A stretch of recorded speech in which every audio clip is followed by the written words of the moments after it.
Hello guys, so now we are going to begin reading our book Thea Stilton and the American Dream. In my last video, I have read till chapter 5. So let's begin from chapter 6 today. I'll share the link in the description, and if you want me to read any specific book, you can comment down below. I will always reply to your comment. So let's begin. Chapter 6, An Old Friend. The Thea sisters learned pretty quickly that Ali was a perfect traveling companion. She fit right in with the group. She had a passion for travel and loved to see new places and sing songs from Paulina's playlist at the top of her lungs. The mouselet also proved to be an experienced co-pilot. In fact, in order to follow the original Route 66, the travelers couldn't rely on just the GPS.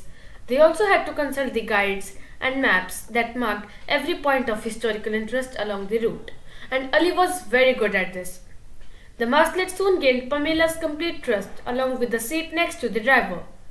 There should be fork in the road in a couple of miles, Pam said to Ali. Do you see it on the map?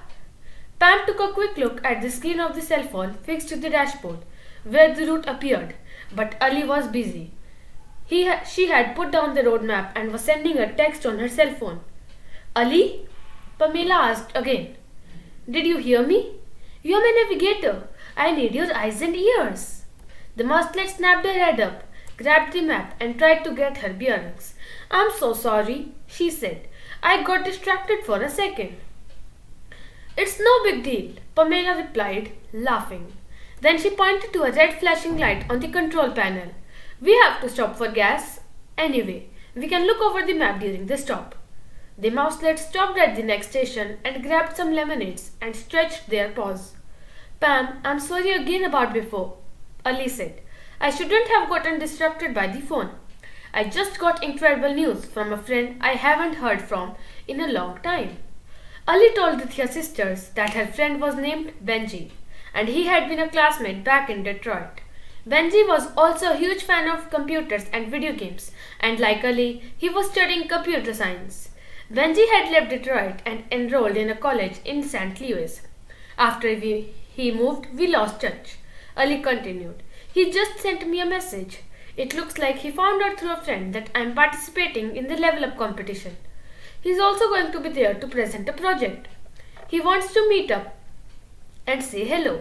What a coincidence, Colette exclaimed. It would be so nice to have a friend there. I know, Ali agreed with a nod. He was one of my best friends, and I was sorry to have lost touch with him. At that moment, Ali's phone buzzed again, and the screen lit up with a new message. It's Benji again, Ali said as she looked down at her phone. I texted him about our trip along Route 66. He's wondering if we'd like to stop in St. Louis for a quick visit. He says he would love to show us around a little bit before hitting the road to the competition. St. Louis is along the way, and it's not that far from here, Nikki remarked as she glanced at the map. How about it? Paulina asked as she took the last sip of her drink. I read that St. Louis is famous for blues music. It's fine by me, Violet replied. The other Thea sisters agreed that a stop in St. Louis would be a great detour, so the group set off to meet Benji. A few hours later, the Thea sisters' RV sped along Route 66 and crossed their first state border. The mouselets said goodbye to Illinois and entered the states of Missouri. Chapter 7, Meet Me in St. Louis. The Thea sisters met up with Benji near the Gateway Arch, an impressive monument and symbol of St. Louis. The Thea sisters looked up at the 63-story arch in awe. What a feat of engineering! A moment later, Benji arrived along with two other mice. Hi, Ali. Benji greeted his friends warmly. This is Will, and this is Jerry. They are my college roommates and best friends. Then he turned to the guys. This is Ali, my good friend from Detroit. Oh, hi, Phil nodded. Nice to meet you. But the Thea sisters noticed right away that Phil didn't look happy. Benji says you are a computer genius, Jerry echoed in the same upset voice. Ali didn't seem to notice how cold the two mice were looking. She blushed at the compliment. But Paulina leaned over to the other Thea sisters. It doesn't sound like he means that, she whispered. Maybe they're just shy, Violet replied. After all, they don't know us or Ali. Phil and Jerry continued to sit apart from the rest of them, even when the group sat down to chat on some steps overlooking the Mississippi River. At one point, Phil pulled out a baseball glove from his backpack and asked his friends to play catch the park behind him. "Did someone say baseball?" Nikki exclaimed as she jumped up. Then, pretending to tie her shoe, she leaned over to her friends. "Nothing like some sports to break the ice," she whispered with a wink. And she was right. Playing ball seemed to soften up Phil and Jerry. After throwing a few balls, they finally smiled. "Oh, oh!" Colette exclaimed as she ran to get a fly ball she had missed. "I'm afraid I haven't had much practice playing baseball." "That's okay," Benji said. "But Pam here is a great pitcher." Pamela smiled at the compliment.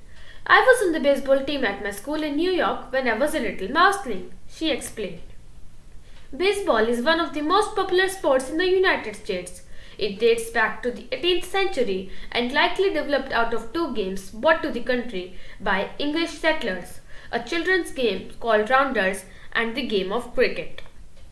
A group of men in New York City formed the first official team in September 1845 and named it the New York Knickerbocker Baseball.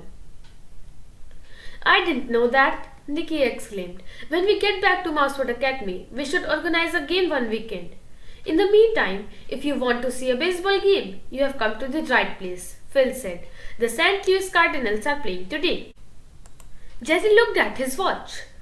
"If we hurry, we may still be able to get the tickets." The group got to Busch Stadium in no time, and the Thea sisters and their new friends took their seats in the crowded stands. "Ali told us you were presenting a video game at the level up competition too?" Paulina said to Benji as they waited for the game to start. "Actually, it's our video game," Benji said proudly as he gestured toward his roommates. "Phil, Jerry, and I worked really hard on it. We are going to present it together." "Cool," Paulina said. "What kind of game is it?" Pam asked curiously. Phil and Jerry turned to look at her in shock. "We can't tell you that," Phil cried out. Jerry nodded furiously. Benji noticed the confused looks on Pamela's and Paulina's snout and hurried to explain. "We worked really hard on this project," he said, "so we want to keep it a surprise until the day of the presentation." "Oh, of course," Ali replied, chuckling. "Well, I don't have any secrets because Benji already knows the video game I'm presenting." "Me?" Benji asked in surprise. "But how would I know it?" "Because I developed the idea for the video game we came up with for our high school graduation project, Power Princess," Ali replied. "I asked you if you wanted to continue working on it with me a few months ago. Don't you remember?" But Benji just shook his head, a blank look on his snout. Ali reminded Benji how she had written to him months earlier and explained that she wanted to turn their idea into a real video game. She had asked Benji if he wanted to work on it with her, but he said that he didn't have the time. The pair hadn't been in touch since then. "You're right," Benji admitted slowly. "I had completely forgotten. I'm sorry. I said no, but you know how it is. I had just moved to St. Louis and I was so busy with schoolwork." "Oh, don't worry," Ali reassured him. "I understand. I finished it on my own and I'm very happy with the result." At that moment, loud music blasted through the stadium speakers. The fans sprang to their feet as the two teams came out onto the field, ready to begin the game. For the next few hours, the Thea sisters enjoyed watching the exhilarating game with their new friends. When it was over, they were sorry to have to say goodbye. "What a shame we can't hang out a little longer," Benji said. "That would be nice, but we really have to leave tomorrow," Nikki replied. "We'll see you soon for the level up presentation though." "Of course," Ali said as she hugged Benji goodbye. "See you soon." A surprise chapter 8. As scheduled, the following morning, the Thea sisters and Ali woke up early, had a little small breakfast and set off in the RV. A little over an hour later, they were squeaking along with the radio as loud as they could when Ali's cell phone buzzed. "It's a message from Benji," Ali announced as she turned the volume down and checked the screen. She read the text, "Fraud." "He asked if we have left yet." "I'd say so," Pamela replied cheerfully. "We have to cross the entire state of Missouri and then buzz, buzz." It's Benji again, Ali said. He is wondering if we can stop and wait. Wait for what? Paulette asked, perplexed. And why? Ali shook her head. I have no clue, she replied. He says it's a surprise. What do you think? Should we stop? I know, we are already behind the original schedule. From the driver's seat, Pamela glanced at her friends in the rearview mirror. They were sitting on the RV's sofas, relaxing. Well, as you all know, I'm always ready for a second breakfast, Pam said. Sure, Paulina agreed. We'll stop as soon as we can. Then we can find out what's going on. Pamela pulled off the highway at the first little town they came to. Ali texted Benji and let him know where they were. Then the 6 mice sat at a small cozy diner and took seats in a booth near the window. They were welcomed by a friendly waiter wearing an apron. Good morning, he greeted them cheerfully. What can I get you? The pies in the display case look very good, Colette said. They're delicious, Bob told them proudly. My wife Johanna bakes them fresh every morning. Why don't I bring you a slice of each so you can taste them all? Hey, I like this place, Pam said with a smile as she anticipated the yummy-looking pies they were about to try. As they waited for their order, the friends pulled out their road maps and traced the next leg of their trip. But their thoughts were kept returning over and over again to one question. Why had Benji asked them to stop? Maybe we left something in St. Louis and he wants to return it? Violet guessed. Yes, but he would have just said that, replied Colette. Or, pondered Nikki. Or nothing. I just can't think of a reason. Well, we're about to solve the mystery, Paulina said as she pointed out the window to a car that had pulled just up into the diner's parking lot. Here's Benji. And there are Phil and Jerry too. Colette noticed as Bob returned to the table with a tray full of dishes and began to distribute the slices of pie. Hey guys, Ali waved to the 3 young computer programmers as they entered the diner. We have been waiting impatiently for you to arrive. Thanks for stopping, Benji smiled as he approached the table. Otherwise, it would have taken us forever to catch up to you. I think we need a little explanation, Ali told her friend. You're right, of course. That was a little rude. We talked last night and we decided we'd love to travel with you. That is, if you will have us. Really? Ali asked in surprise. It was Benji's idea, Jerry explained. Since we also have to go to California, he thought it would be fun to take a road trip too. What do you say? Benji asked. Can we follow your RV in our car? Well, you can't come with us right now, Pam replied, struggling to keep a straight snout. But after a moment, she laughed and pointed at the dishes in front of them. First, we have to finish all this delicious pie. Chapter 9. A Mysterious Attack. Soon, the Thea sisters and Ali were back on the road in the RV, followed by Phil, Jerry and Benji in Benji's car. In the days that followed, the group of travelers crossed the state of Missouri and passed through Kansas, arriving in Oklahoma, a state famous for its Great Plains. The group passed small towns that seemed to stand still in time, museums highlighting important moments in United States history, and many scenic landscapes along the highway. The group of friends grew closer as they got to know one another better. The Ratlets were united by the same great passion as Ali, video games. After a few days together, the entire group had started using words that they had picked up from Benji, Phil, and Jerry. Guys, help me, Paulina begged as she climbed around the RV exhausted. My battery's run down. The camper was parked in a tree-lined campsite outside Oklahoma City, where the group had decided to spend the night. Paulina had been driving all day and she was ready for a rest. Hang in there, Ali giggled, pointing at the bed. After a few hours, you'll be fully recharged. I could use a bonus level of rest myself, Colette joked. The tired Noslets went to bed, sleeping soundly. They woke the next morning to the sound of Ali's alarm squeak. No! Ali groaned. Please turn on. Colette opened her eyes slowly. Huh? She asked. What's not turning on? The RV isn't turning on? Pamela gasped as she woke with a start. No, not the RV. It's my computer. The mouselet was sitting on the floor with her laptop on her legs. It shut down unexpectedly and now it doesn't want to turn back on again. Ali explained that she had gotten up early that morning to work on her presentation, but her computer stopped working all of a sudden. That's weird, Nikki said. It was working just fine yesterday. I saw you using it. I know, and everything was fine when I woke up this morning, Ali said with a sigh. But then out of the blue, puff, first the screen froze and then it turned off completely. Their plans for the day were forgotten as everyone gathered around Ali's laptop. Benji, Phil and Jerry left the cabin where they had been staying and joined the group as well. It's strange, Ali said. This is a brand new computer. I doubt that something is wrong with the hardware. The only thing I can think of is that someone tried to hack into my computer. Paulina frowned. Are you saying someone messed with your computer on purpose? She asked. Ali nodded. I think so, she said. It's the only possible explanation. The computer was working perfectly earlier. But is it possible to do something like that? Wallet asked, without touching the computer.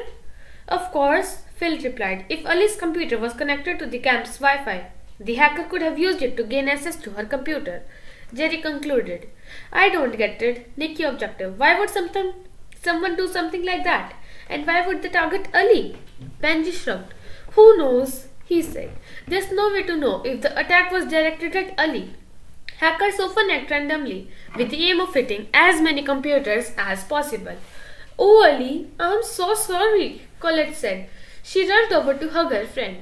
Was all your work for the presentation on that computer? Yes, Ali replied evenly. Violet opened her eyes wide. But how can you be so calm? She gasped. Because I still have the copy I saved on my external memory drive. Ali explained. She rummaged through her bag and pulled out a charm in the shape of a unicorn. It's the pink unicorn from Bubble Rainbow, Benji exclaimed. I remember it. It was your favorite video game when we were little. Yep, there's a USB drive hidden inside, Ali revealed. It's where all my data is stored, so I can still present my video game to level up. Awesome! Pam said joyfully, happy that her friend still had a chance to make her dream come true. That was a smart move. You must be so relieved. Clue. Ali's laptop crashed suddenly. Was it a random hardware problem? Or did someone deliberately try to hack Ali's computer files? Chapter 10.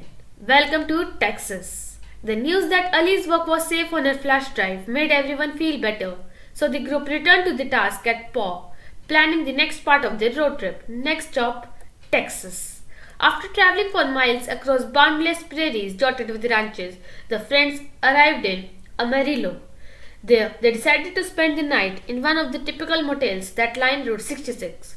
The receptionist told me that they have 3 triple rooms for us, Colette said, but we have to wait until they finish cleaning them. That's okay, Paulina said. We could use the extra time to do some sightseeing around here. Actually, we thought we'd use the time to go over our presentation, Phil said.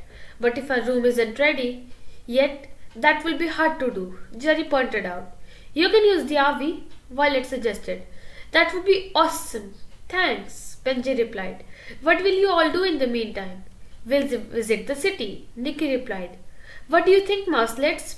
I would love to, replied Ellie. I'm just going to put my computer bag in the RV, but first I have to...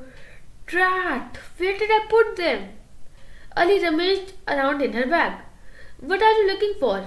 Pam asked. My sunglasses, Ali replied as she pulled out the most of the items in her bag. Here they are. She held up the glasses case and waved it victoriously. Colette looked amused at the different things her friend had pulled out of her bag during the search.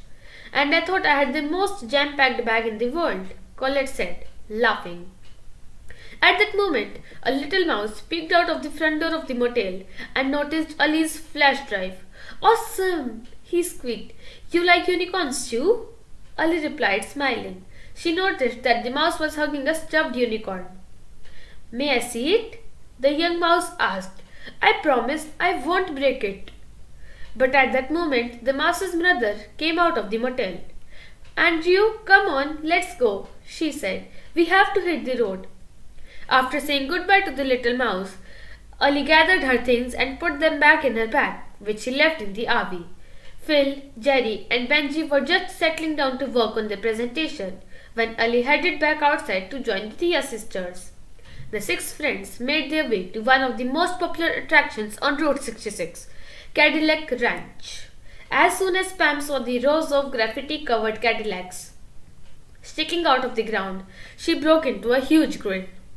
"This is the most beautiful place on the trip so far," Pam told her friends happily as she walked through the paint-splattered cars with her new friends. Ali had a moment of reflection. "I'm really glad that my solo traveling plans fell apart. If everything had gone according to my plan, I would have never met the five of you." "We are happy too," Colette agreed. Happy to have met you and glad that we'll be accompanying you, Phil, Jerry and Benji, to your level of presentations.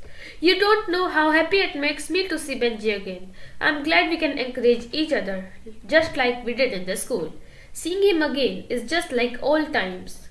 A few nights ago, I told him how I developed the graduation project and turned it into a video game. Speaking of presentations, I wondered if the guys are finished yet. The six mice returned to the RV, just as Benji, Phil and Jerry were turning off their computers, ready to rejoin the group.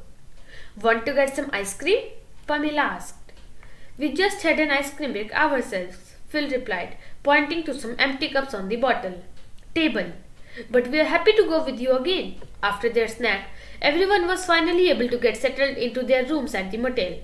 Ali joined Pam and Colette in one room, while Nikki, Violet and Paulina stayed in the room next door. While she was unpacking, Paulina received a text message from Ali, and it wasn't good news. So thank you friends, only this much for today. So in the next video, we'll continue from chapter 11. And thank you. And do you remember what I have said? Want any specific book? Comment down below. I'll be sure to reply. Thank you and bye.